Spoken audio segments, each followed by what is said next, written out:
Hello everyone. In this video we are going to learn QRMP scheme. Okay, हम लोग यहाँ पर QRMP scheme का डिस्कशन करने वाले हैं। QRMP scheme stands for quarterly return and monthly payment scheme. Okay, quarterly return मतलब return में यहाँ पर हम लोग कौन से रिटर्न का बात कर रहे हैं? तो answer is we are talking about GSTR 3B। Okay, हम लोग यहाँ पर जीएसटीआर 3B की बात कर रहे हैं। ओके, सो गवर्नमेंट क्या बोलता है कि अगर आप लोगों को क्वार्टरली 3B फाइल करना है पर पेमेंट तो मंथली करना पड़ेगा। Okay, just return filing is quarterly but payment system is monthly. Tax तो हर महीने जमा करना पड़ेगा, भले आप लोग रिटर्न क्या करो, 3 महीने में एक बार फाइल करो। ओके, अब क्यूआरएमपी स्कीम जो है वो किसको मिलने वाला है? जिन लोग का aggregate turnover in the preceding financial year was up to 5 crore. अगर पिछले साल का टर्नओवर 5 करोड़ तक है तो आप लोगों को क्यूआरएमपी स्कीम मिल सकता है। लेकिन अगर करंट ईयर में आपका टर्नओवर 5 करोड़ क्रॉस कर गया तो क्यूआरएमपी स्कीम से निकलना पड़ेगा एंड नॉर्मल रिटर्न्स फाइलिंग करना पड़ेगा। दैट इज हर महीना महीना 3B फाइल करना। Okay, QRMP scheme is the part of normal registration, regular registration का पार्ट है। ओके, खाली रिटर्न फाइलिंग आपको 3 महीने में एक बार करना। Are you all getting the point? Return filing 3 महीने में एक बार करना है क्यूआरएमपी में। लेकिन पेमेंट कैसे करना है? पेमेंट तो मंथली करना है। क्लियर है यहाँ तक? चलो आगे सुनो। अभी आप लोग को पहले से मालूम था कि जीएसटीआर 1 जो रहता है, okay, GSTR 1 details of outward supplies, जिन लोग का aggregate turnover up to 1.5 CR, वो लोग को जीएसटीआर 1 कैसे फाइल करना है? क्वार्टरली बेसिस पे। जिन लोग का एग्रीगेट टर्नओवर 1.5 CR से ज्यादा है उन लोग को जीएसटीआर 1 कैसे फाइल करना है? मंथली बेसिस पर। Okay, quarterly is optional obviously. 3B भी अगर आप लोग क्वार्टरली भर रहे हो तो it is a optional provision.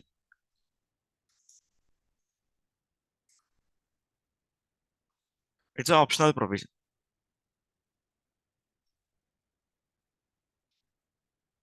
ठीक है, अभी सुनो। अभी यहाँ पर एक चार्ट बनाया हुआ है depending upon the tax payers turnover.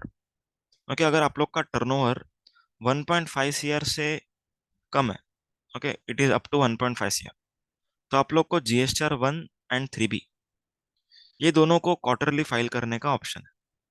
Okay, ये दोनों आप लोग कैसे फाइल कर सकते हो? क्वार्टरली, 3 महीने में एक बार। अगर आपका टर्नओवर 1.5 करोड़ से ज्यादा है but it is up to 5 CR, देखो 1.5 करोड़ से ज्यादा है मतलब आपको 1 कैसे फाइल करना है यहाँ पर देखो।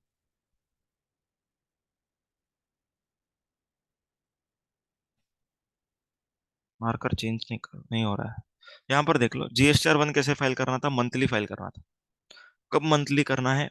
जब 1.5 करोड़ के ऊपर आपका टर्नओवर है, but this turnover is up to 5 CR। Getting the point? ये टर्नओवर 5 करोड़ तक है। सो अगर टर्नओवर आपका 5 करोड़ तक है तो क्यूआरएमपी स्कीम मिलेगा। So in QRMP scheme you can file GSTR 3B on quarterly basis. Okay, लेकिन अगर आपका टर्नओवर 5 करोड़ से ज्यादा है तो आपको कोई ऑप्शन है ही नहीं। दोनों ही आपको रिटर्न्स कैसे फाइल करनी पड़ेंगी? मंथली फाइल करनी पड़ेगी। क्लियर?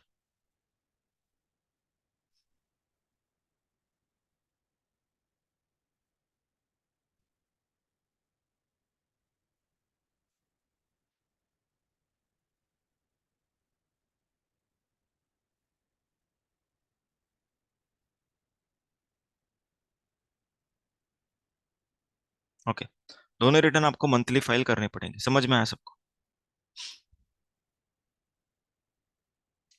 अभी ये तीनों पॉइंट्स में एक चीज कॉमन है कि चाहे आप 3B क्वार्टरली करो या फिर आप 3B को मंथली करो, कैसे भी करो, आपको टैक्स का पेमेंट जो है वो तो मंथली ही करना पड़ेगा। Okay, tax payment is to be done on monthly basis. Okay, इसमें कोई आप लोग को रिलैक्सेशन नहीं है। टैक्स का पेमेंट आपको कैसे करना है? मंथली ही करना है। ओके, उसके बाद अभी हम लोग एक इंपॉर्टेंट चीज पढ़ेंगे।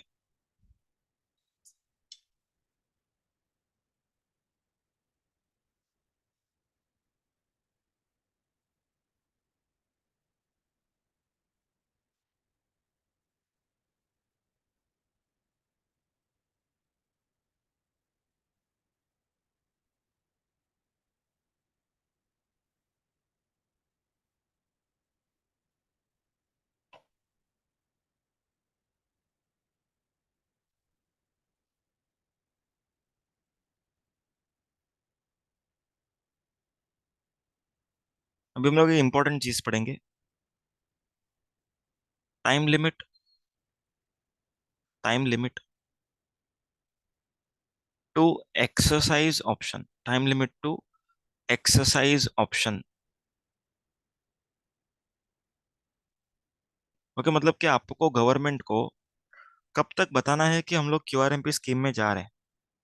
पहली बात तो आपको सिर्फ वन टाइम बताना है, एक ही बार बताना है। जब आप फर्स्ट टाइम जाओगे ना तब बताना है, एंड निकलते टाइम बताना है।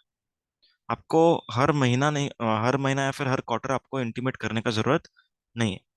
अज्यूम करते हैं कि हम लोग जुलाई, अगस्त एंड सितंबर, ये 3 महीनों के लिए क्यूआरएमपी स्कीम में जाने वाले हैं। ओके, मतलब कि ये तीनों महीने का जो 3B रहेगा वो हम लोग एक साथ फाइल करेंगे। ओके, बाय 22 अक्टूबर। ठीक है, 3B का मैं ड्यू डेट मान रहा हूँ। 3B का ड्यू डेट 22 अक्टूबर। तो जुलाई, अगस्त, सितंबर का 3B हम लोग 22 अक्टूबर को फाइल करना चाहते हैं।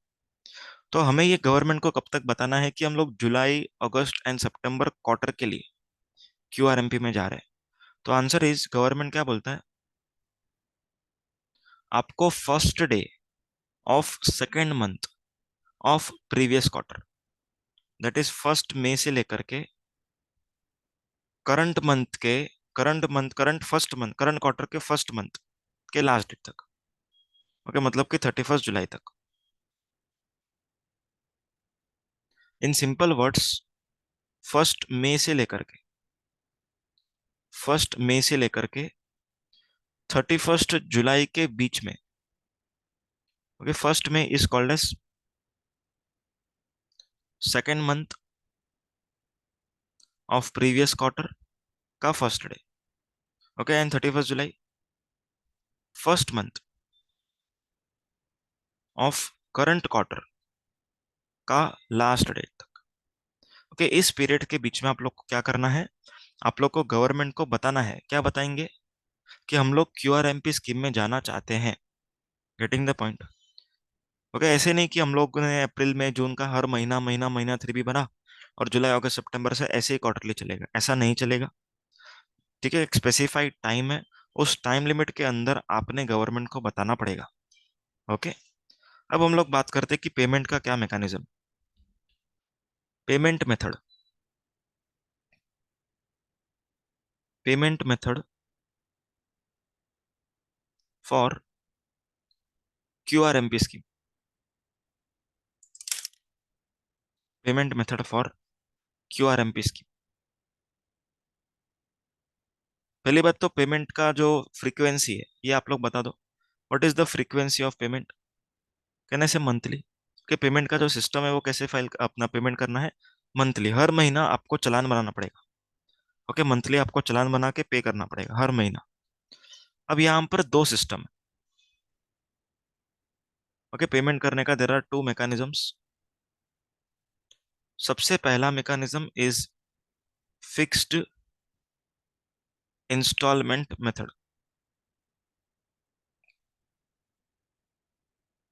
सबसे पहला method is fixed instalment method, and second method is self assessment method.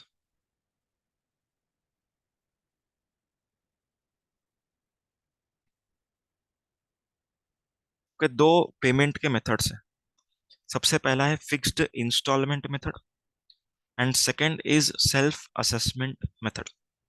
Okay, अब फिक्स्ड इंस्टॉलमेंट में there are further two types.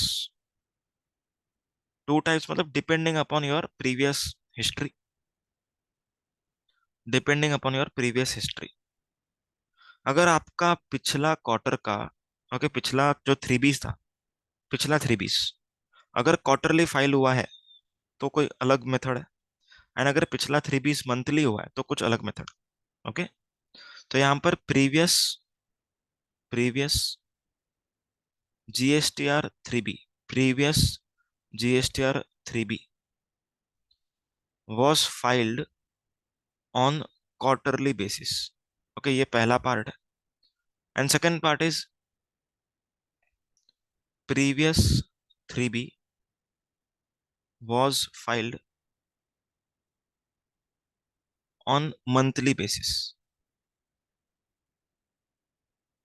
ठीक है, दो मेथड्स हैं। अभी दोनों का एक एक एग्जांपल लेता हूँ। अगर मान के चलो कि आप लोग अप्रैल का जीएसटीआर 3B फाइल किए, ओके, मई का जीएसटीआर 3B फाइल किए, जून का जीएसटीआर 3B फाइल किए। अब आप सोच रहे हैं कि हम लोग जुलाई, अगस्त एंड सितंबर, ये तीनों महीने का जो रिटर्न है, ओके, ये जो तीनों महीने का रिटर्न है, ये क्वार्टरली फाइल करेंगे। तो ऐसे केस में अगर आप फिक्स्ड इंस्टॉलमेंट मेथड में जाते हो, तो you will by default fall in the second branch. क्यों सेकंड ब्रांच सर? क्योंकि पिछला 3B कैसे फाइल हुआ है? On monthly basis, on monthly basis. आ रहा है समझ में? लेकिन अगर सेम एग्जाम्पल को हम अक्टूबर, नवंबर एंड दिसंबर के लिए कंपेयर करेंगे, ओके, अक्टूबर, नवंबर, दिसंबर के लिए, ठीक है, हम लोग को अक्टूबर, नवंबर, दिसंबर में क्या करना है? सेम क्वार्टरली 3B करना है। तो अब हमारा जो प्रीवियस 3B था, अब हमारा जो प्रीवियस 3B था, वो कैसा था? क्वार्टरली। तो यहाँ पर फॉर अक्टूबर, नवंबर, दिसंबर, the previous 3B that is July, August, September was quarterly. आया समझ में? Getting the point? तो पिछला 3B अगर क्वार्टरली है तो कुछ अलग सिस्टम है, पिछला 3B अगर मंथली है तो कुछ अलग सिस्टम। तो अभी हम लोग पहले समझ के चलते हैं क्वार्टरली। अगर आपका पिछला जो 3B है वो क्वार्टरली फाइल हुआ है, ओके, क्वार्टरली फाइल हुआ है, तो यहाँ पर गवर्नमेंट क्या बोल रहा है सुनो। मतलब हम लोग अभी अक्टूबर, नवंबर, दिसंबर के लिए बात कर रहे हैं, okay, we are filing, sorry, we are paying for October, for November, for December, क्योंकि पेमेंट सिस्टम सीख रहा है। एंड पिछला जो 3B है दैट इज जुलाई, अगस्त, सितंबर का कैसे फाइल हुआ है? Quarterly. Now listen, government says पिछले क्वार्टर में, दैट इज जुलाई, अगस्त, सितंबर में, पिछले क्वार्टर में दैट इज जुलाई, अगस्त, सितंबर में आपने ई कैश लेजर से, ओके, आपने पिछले क्वार्टर में ई कैश लेजर से जितना भी पेमेंट किया, ओके, आपने पिछले क्वार्टर के ई कैश लेजर से जितना भी पेमेंट किया उसका 35%, ओके, उसका 35% is to be paid in two months first 2 months of current quarter. Okay, मैं एक एग्जांपल देता हूँ सुनो।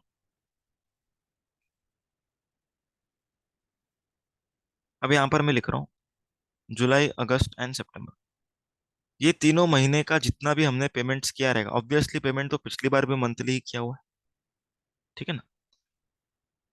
हमने अज्यूम करते हैं पेमेंट किया था 8,000 रुपये जुलाई में, इसमें 22,000 का पेमेंट किया, एंड सितंबर में से 30,000 का पेमेंट किया। इस तरीके से हम लोगों ने पेमेंट्स किया हुआ है। जुलाई का पेमेंट कब किया रहेगा? अराउंड 22 अगस्त, इसमें 25 तारीख का ड्यू डेट रहता है, सॉरी, तो 25 तारीख तक पेमेंट किया रहेगा, ये 25 तक क्या रहेगा, एंड ये 3B फाइलिंग के डेट तक क्या रहेगा, दैट इज 22 अक्टूबर। तो 25 अगस्त को ये पे किया, 25 सितंबर को 22 पे किया, एंड 22 अक्टूबर को ये पे किया। So how much total cash you have paid in July, August, September taken together? Can I से 60,000 रुपीज? 60,000 रुपया आपने पे किया हुआ है इन द प्रीवियस क्वार्टर। देखो, फॉर अक्टूबर, नवंबर, दिसंबर, जुलाई, अगस्त, सितंबर is the previous quarter. So government says in first 2 months, okay, in first 2 months, that is in October and November, आपको कितना पे करना है? जितना भी आपने कैश में पे किया था उसका 35%, दैट इज 60,000 मल्टीप्लाइड बाय 35%। कितना आ रहा है देखो,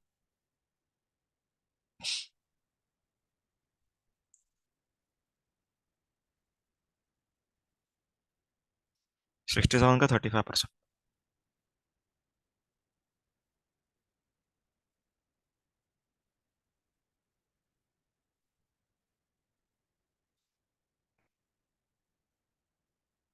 21,000। ओके, हम लोग को कितना पे करना पड़ेगा अक्टूबर में, मतलब अक्टूबर के ड्यू डेट पर? 21,000, दैट इज 25 नवंबर तक हमको 21,000 का पेमेंट करना। एंड नवंबर का जो है उसमें भी सेम 60,000 का 35%, कितना आ रहा है, सेम 21,000। तो सर अगर हम लोगों ने सेल्स ज्यादा किया रहेगा, हम लोगों ने सेल्स ज्यादा किया रहेगा, तो भी इतना ही पे करना है क्या? आंसर इज यस, फिर भी इतना ही पे करना है।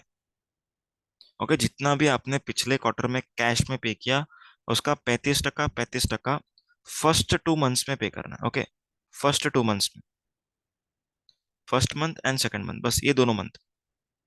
क्लियर है यहाँ तक? तो सर दिसंबर में कितना पे करेंगे? दिसंबर में आप लोगों को क्या करना है वो सुनो अभी।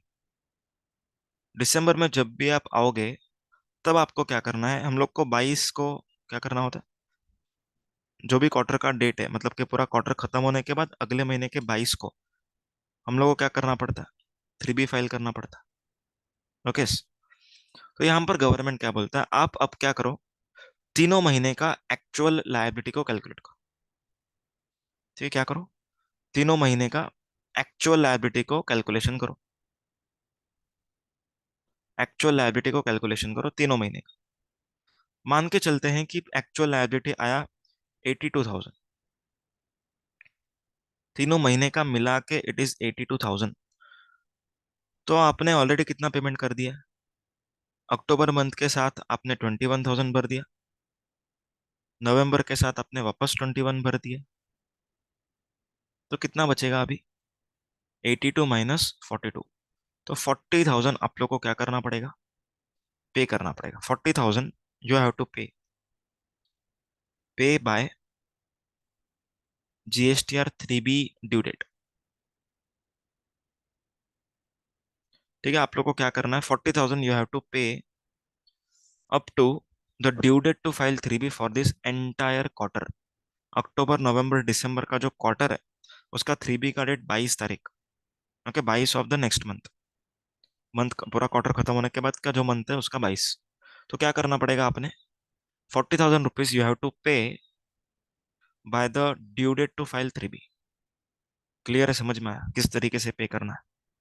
सो पिछला 3B अगर क्वार्टरली गया है, तो टोटल अपने को क्या करना है, जितना कैश में पे किया उसका टोटल ले लो, उसका 35% आपको कैश में पे करना इन फर्स्ट 2 मंथ्स। आगे, अगर आपका पिछला 3B मंथली गया हुआ है, मतलब अभी अभी हम लोग जुलाई अगस्त सितंबर के लिए बात करेंगे, जुलाई अगस्त सितंबर के लिए बात करेंगे। तो पिछला 3B अगर मंथली गया, अप्रैल का मंथली गया, मई का मंथली गया, जून का मंथली गया, तो गवर्नमेंट सेज जो भी आप लोगों ने जो भी आप लोगों ने जून मंथ में, अभी यहाँ पर जून लिख रहा हूँ लेकिन मैं इधर टर्म लिख देता हूँ, जो भी आप लोगों ने प्रीवियस क्वार्टर के लास्ट मंथ, प्रीवियस क्वार्टर के लास्ट मंथ, प्रीवियस क्वार्टर के लास्ट मंथ में जितना भी आप लोगों ने ई कैश लेजर से पेमेंट किया, ओके, जितना भी आप लोगों ने पिछले क्वार्टर के लास्ट मंथ में, पिछले क्वार्टर के लास्ट मंथ में जितना भी आपने ई कैश लेजर से पे किया, उतना ही exact amount you have to pay in first 2 months of current quarter. Clear है point? Are you getting the point? आ रहा है समझ में? एक एग्जांपल ले लेता हूँ। अज्यूम करो अप्रैल का जो 3B था, उसमें हमने 15,000 भरा। मई का जो 3B था, उसमें हमने 10,000 भरा। जून का जो 3B था, उसमें हमने 8,000 रुपये भरा। एंड अभी हम लोग क्या कर रहे हैं, जुलाई अगस्त एंड सितंबर के लिए QRMP में जा रहे हैं। तो हम लोग को जुलाई एंड अगस्त में कितना रुपया पे करना पड़ेगा? 8,000, 8,000, because this amount is coming from previous quarter के लास्ट मंथ का 3B। क्लियर है क्या? सर अगर हम लोग का लायबिलिटी 8 से कम रहेगा तो एक्चुअल, तो सेल्फ असेसमेंट मेथड में जाएंगे। ओके, सेकंड मेथड में बताऊंगा बाद में, उसमें जा सकते हैं। सबको समझ में आया? क्लियर है कहिए? सो पिछला 3B अगर क्वार्टरली नहीं गया है, मंथली गया है, तो पिछले क्वार्टर के लास्ट मंथ में जितना भी हमने पेमेंट किया उतना ही हमको करंट क्वार्टर के पहले 2 मंथ में पे करना है। समझ में आ गया? ओके। अब बात कर लेते हैं सेल्फ असेसमेंट मेथड की। अब सेल्फ असेसमेंट मेथड में क्या हो रहा है? अब सेल्फ असेसमेंट मेथड में हम लोग को हर महीना, ओके एग्जाम्पल हम लोग जुलाई अगस्त सितंबर में QRMP में है, हम लोग को क्या करना पड़ेगा जुलाई में? हम लोग को क्या करना है? सिंपल करना है, एक्चुअल लायबिलिटी निकालो खुद की। ठीक है, ये सेल्स से आ जाएगी, माइनस एक्चुअल ITC। आप लोग को कुछ भी अजम्पशन नहीं करना है पिछले क्वार्टर्स का, आप लोग को सिंपल करना है, actual liability minus actual ITC। जो भी डिफरेंस आएगा वो आप लोग को पे करना। सेम विथ अगस्त, अगस्त का एक्चुअल सेल्स के ऊपर tax minus actual ITC। Okay, net आप लोग को पे करना है। सितंबर same, actual liability minus actual ITC। बस इस तरीके से पे करना है। सबको समझ में आ गया? Everyone clear with this point? So actual liabilities actual ITC, बस यही करना है। इसको बोलते हैं सेल्फ असेसमेंट। तो सर सेल्फ असेसमेंट में एंड मंथली 3B में क्या डिफरेंस है? कोई डिफरेंस नहीं। खाली मंथली 3B में हम लोग 3 महीने में एक बार 3B फाइल कर रहे हैं, लेकिन हम लोग सेल्फ असेसमेंट में पेमेंट 3 बार कर रहे हैं, पर रिटर्न फाइलिंग एक बार कर रहे हैं। इतना ही फर्क है और कुछ भी फर्क नहीं। ओके, चलो अभी हम लोग डिस्कशन करेंगे इंटरेस्ट का। Interest on shortfall, interest on shortfall. ठीक है, अभी शॉर्टफॉल का मीनिंग क्या है पहले वो समझते हैं, उसके बाद हम लोग देखेंगे कि इसके ऊपर इंटरेस्ट लगेगा या नहीं लगेगा, एंड लगेगा तो कब से कब तक लगेगा। ठीक है, मान के चलो ये है जुलाई, ये है अगस्त एंड ये है सितंबर। For this period we are into QRMP scheme. ठीक है, हम लोग QRMP स्कीम में हम लोगों ने लिया हुआ है फिक्स्ड इंस्टॉलमेंट मेथड। ठीक है, हमने क्या लिया? फिक्स्ड इंस्टॉलमेंट मेथड लिया हुआ है। ठीक है, अभी यहाँ पर मैं एक एक्चुअल फिगर्स लिख रहा हूँ, लेकिन इसका कुछ काम नहीं अपने को। मैं यहाँ पर एक्चुअल्स लिख रहा हूँ, एक्चुअल मतलब आपके बुक्स ऑफ अकाउंट्स के हिसाब से क्या क्या यहाँ पर आपका आ रहा था वो यहाँ पर मैं सिर्फ लिख रहा हूँ। लायबिलिटी समझो 30,000 की, ITC से 12,000 का, अगस्त का 35,000 एंड 15,000, एंड यहाँ पर 22,000 एंड 10,000। इस तरीके से कुछ एक्चुअल फिगर्स हैं आपके। 18,000 का लायबिलिटी यहाँ पर, नेट माइनस करना है, इसको ऐड नहीं करना। यहाँ पर 20,000 का नेट लायबिलिटी, एंड यहाँ पर 12,000 का। ये आपका एक्चुअल फिगर्स है। Okay, these are the actual figures. ये एक्चुअल्स है, इसको इग्नोर करना है। ये एक्चुअल्स है। अभी हम लोग कौन से मेथड में? फिक्स्ड इंस्टॉलमेंट मेथड में।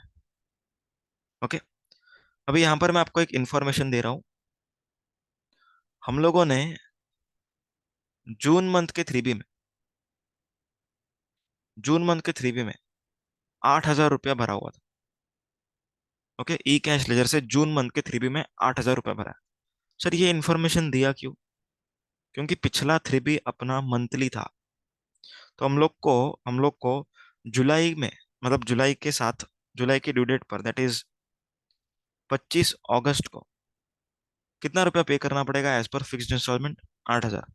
लेकिन एक्चुअल तो लायबिलिटी 18,000 की थी, फिर भी कितना पे किया हमने? 8,000। 8 ही पे करेंगे क्योंकि गवर्नमेंट ने बोला है ना 8 पे करना, तो 8 ही पे करेंगे। उसके बाद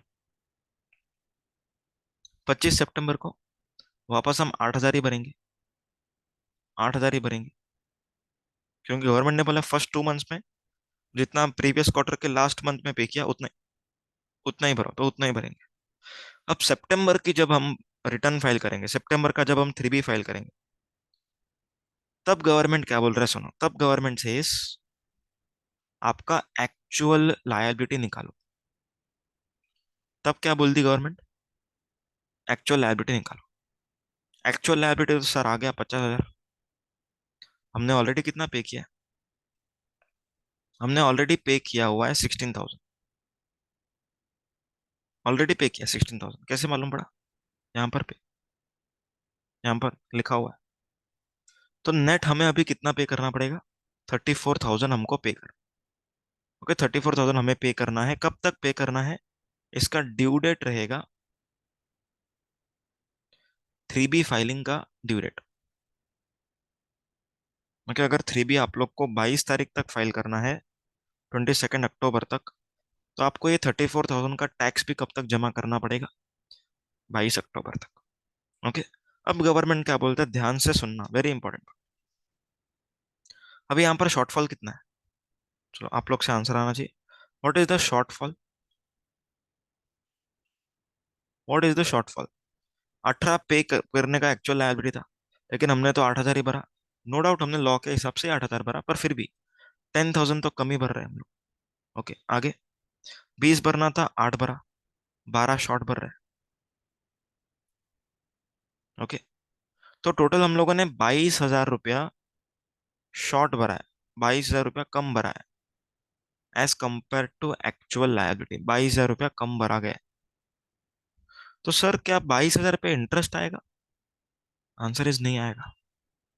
इंटरेस्ट नहीं आएगा, लेकिन कब नहीं आएगा वो सुनो। इंटरेस्ट इस 22,000 पे तब नहीं आएगा जब ये 34,000 ये पूरे क्वार्टर के ड्यू डेट तक भरा जाता है। ओके, अगर 22 अक्टूबर तक 34,000 पे कर डालोगे तो आपको, सॉरी 34,000 अगर 22 तारीख तक पे कर डालोगे तो आपको इस 22,000 के ऊपर कोई इंटरेस्ट पे करने का जरूरत नहीं है। No interest to be paid, no interest to be paid. Okay, लेकिन सर अगर हम लोगों ने ये 22 अक्टूबर को पे नहीं किया और हम लोगों ने पे किया ऑन से 30 नवंबर को पे किया, और 30 नवंबर को पे किया, तो कितना दिन का इंटरेस्ट आएगा एंड कब से आएगा वो भी मैं बताऊंगा। सुनो, पहली बात तो 22,000 पे अभी इंटरेस्ट आ जाएगा।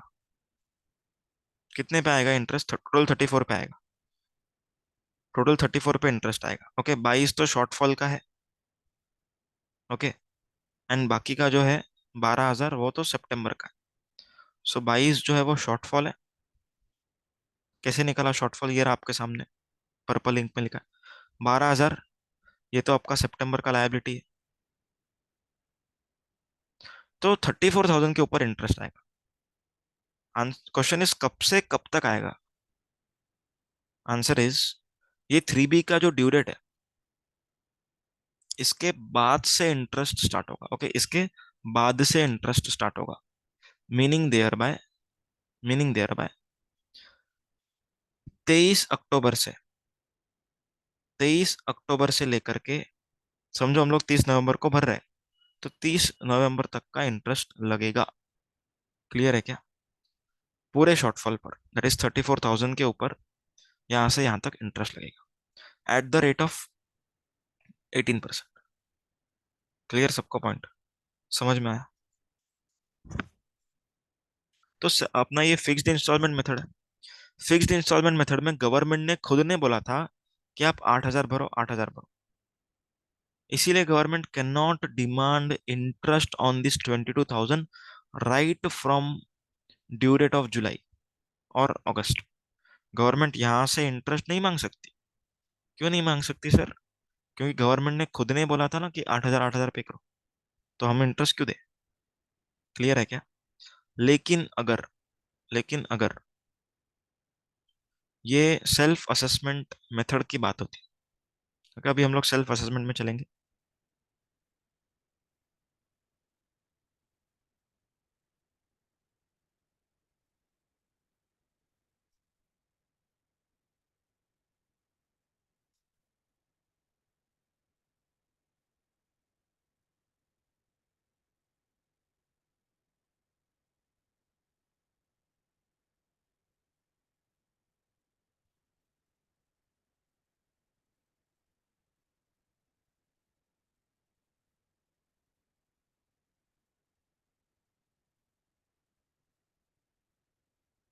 यहां पर लिख रहा हूं self assessment method. Okay, self assessment method. अभी सेल्फ असेसमेंट मेथड में हम लोग क्या करते हैं, जो हम लोग को एक्चुअल दिख रहा है बस उसी को पे कर डालते हैं। ओके, जो एक्चुअल दिख रहा है उसी को पे करते हैं। अभी यहाँ पर 18,000 दिख रहा है, तो हमने 25 अगस्त तक ये 18,000 पे किया रहेगा, 25 सितंबर तक ये 20,000 पे किया। अभी जब सितंबर की बारी आई, तब हम लोगों ने क्या किया, एक बार वापस से पूरा डेटा चेक किया। अब पूरा डेटा चेक करने के बाद, आगे पूरा डेटा चेक करने के बाद हमको मालूम पड़ा कि जुलाई मंथ में 5,000 रुपए का आईटीसी एक्स्ट्रा ले लिया। आईटीसी एक्स्ट्रा ले लिया गलती से, इनवॉइस नहीं था पर ले लिया आईटीसी। अगस्त में हम लोगों ने एक लायबिलिटी छोड़ दिया रिकॉर्ड करने से। ओके, वो 3,000 की थी। सो टोटल 8,000 का शॉर्ट रिपोर्टिंग हुआ है, 8,000 का लायबिलिटी कम रिपोर्ट हुआ। सर एक्चुअल जो था वही होगा ना, चेंज क्यों होगा? हो सकता है कि कुछ बिल अगर हम लोगों ने गलती से कैंसिल कर दिए, वो एक्चुअली में सेल हो गए, या फिर आईटीसी टू बी में नहीं दिख रहा है पर फिर भी हमने क्लेम कर लिया as per books. So actual liability कितना आ रहा है? एक्चुअल लायबिलिटी 8,000 से बढ़ गया। ओके, मतलब कि इट वाज 50, सॉरी, यहाँ पर भी मैंने 50 लिखा ना, ये 40 होना चाहिए क्या? नहीं नहीं, ये तो सही है। 32 and 18, हाँ 50, 50 था एंड 8,000 से बढ़ गया, मतलब कि 58,000 वॉज द एक्चुअल लायबिलिटी। लेकिन हमने कितना पे किया? हमने पेमेंट किया हुआ है 50 का, सॉरी 20 and 18, 38 का पेमेंट किया। Total payment made is 38,000। So total हमको कितना पे करना है? 20 पे करना है, उसमें से 8,000 तो शॉर्टफॉल से रिलेट कर रहा है, एंड जो ऊपर का 12,000 है वो तो आपका ये सितंबर मंथ का लायबिलिटी। ओके, अब गवर्नमेंट क्या बोलता है सुनना। सेल्फ असेसमेंट मेथड में आपने खुद से गलती किया, आपने खुद से गलती किया, खुद से गलती किया। ओके, आपने 18,000 बोला और बाद में अभी आप बोलते हो कि नहीं 23 भरना है। आपने 20 बोला, अब बोलते हो 23 भरना है। तो यहाँ पर आपको अगर इंटरेस्ट लगाएंगे तो स्टार्टिंग से लगाएंगे। ओके, जुलाई के ड्यू डेट से, अगस्त के ड्यू डेट से। ओके, एंड सितंबर के लिए सितंबर के ड्यू डेट से। तो आप सुनना ध्यान से। गवर्नमेंट से अगर ये 20,000 का पेमेंट आप लोग अगर 22 अक्टूबर तक कर लेते हो, ओके 22 अक्टूबर तक कर लेते हो, तो ऐसे केस में हम लोग इंटरेस्ट नहीं लगाएंगे, हम लोग इंटरेस्ट नहीं लगाएंगे। लेकिन लेकिन अगर आप 22 अक्टूबर के बाद करते हो, से 30 सितंबर को, सॉरी 30 नवंबर को पेमेंट करते हो, तो ऐसे केस में जो इंटरेस्ट है वो इस 5,000 पे स्टार्ट होगा फ्रॉम 26 अगस्त। ओके, 24 अगस्त वॉज द ड्यू डेट, 26 अगस्त से स्टार्ट होगा इस 3,000 पे, फ्रॉम 26 सितंबर यहां से स्टार्ट हो रहा है। ओके, फिक्स इंस्टॉलमेंट में क्या था, पूरा का पूरा इंटरेस्ट 23 से ही लग रहा था, 23 अक्टूबर से। लेकिन यहाँ पर ऐसा नहीं, यहाँ पर 26 अगस्त से लेकर के 30 नवंबर तक लगेगा। यहाँ पर 26 सितंबर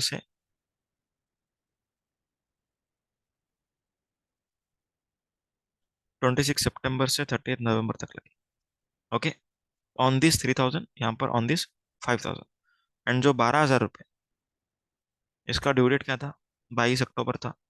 तो यहाँ पर 23 अक्टूबर से 30 नवंबर तक लगेगा। क्लियर है क्या? ये इंटरेस्ट का कैलकुलेशन इस तरीके से होगा। लेकिन अगर 22 तक पे कर दिया होता तो किसी पे इंटरेस्ट नहीं आता। 22 के बाद पे कर रहे तो क्या होएगा, स्टार्टिंग के डेट से ही इंटरेस्ट आ जाएगा। Are you all getting the point? तो अपना क्यूआरएमपी स्कीम हो चुका है।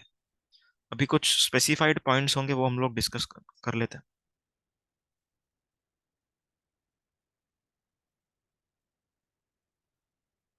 हाँ, सबसे पहला पॉइंट ये तो ऑलरेडी डिस्कस किया, 3B can be filed quarterly अगर पिछले साल का टर्नओवर 5 करोड़ तक है।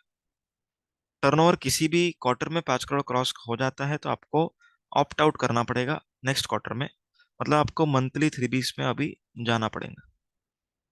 आगे, ऑप्ट इन करने का टाइम लिमिट ये हमने ऑलरेडी डिस्कशन किया हुआ है। QRMP scheme is GST number wise not pan wise, मतलब कि अगर आपके मल्टीपल जीएसटी नंबर है तो कोई जीएसटी नंबर क्यूआरएमपी में हो सकता है, कोई जीएसटी नंबर मंथली 3B में हो सकता है, जैसा उनको चाहिए। अभी अगर आपका वन क्वार्टरली है, everyone listen, very important point now discussing. अगर आप लोग का जीएसटीआर 1, अगर आप लोग का जीएसटीआर 1 क्वार्टरली बेसिस पे है,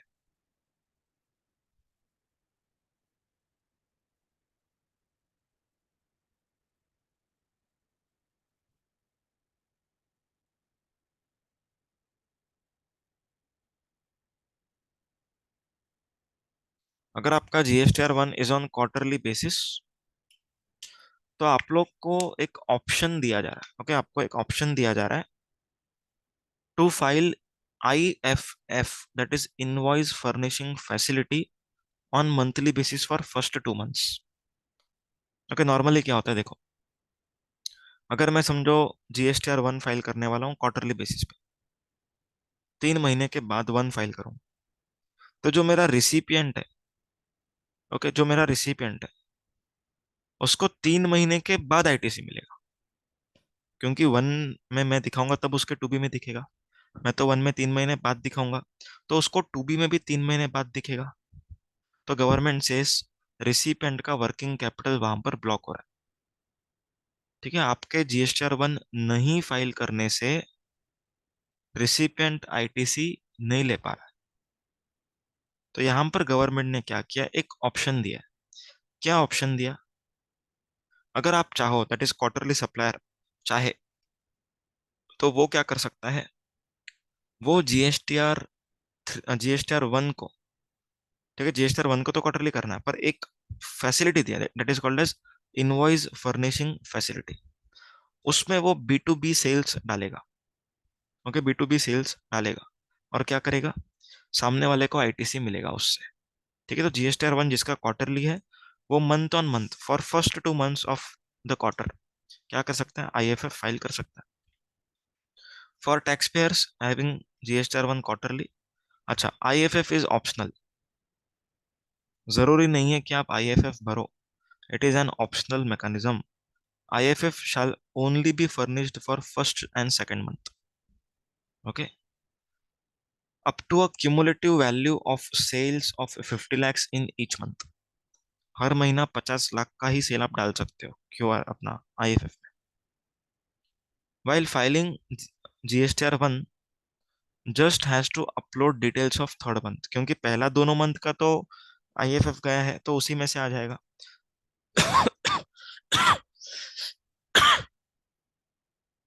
थर्ड मंथ का क्या करना पड़ेगा, खाली थर्ड मंथ का सेल डालना पड़ेगा, पूरा क्वार्टर का GSTR 1 हो जाएगा।